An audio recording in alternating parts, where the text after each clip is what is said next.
बुद्धं शरणं गच्छामि धम्मं शरणं गच्छामि संघं शरणं गच्छामि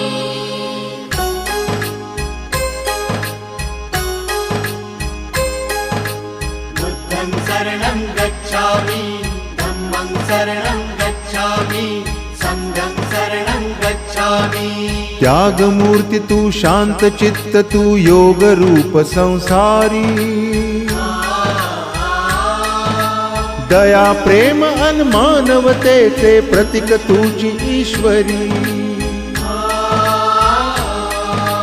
सिद्धमूर्ती सिद्धार्थ गौतम सकलांचा स्वामी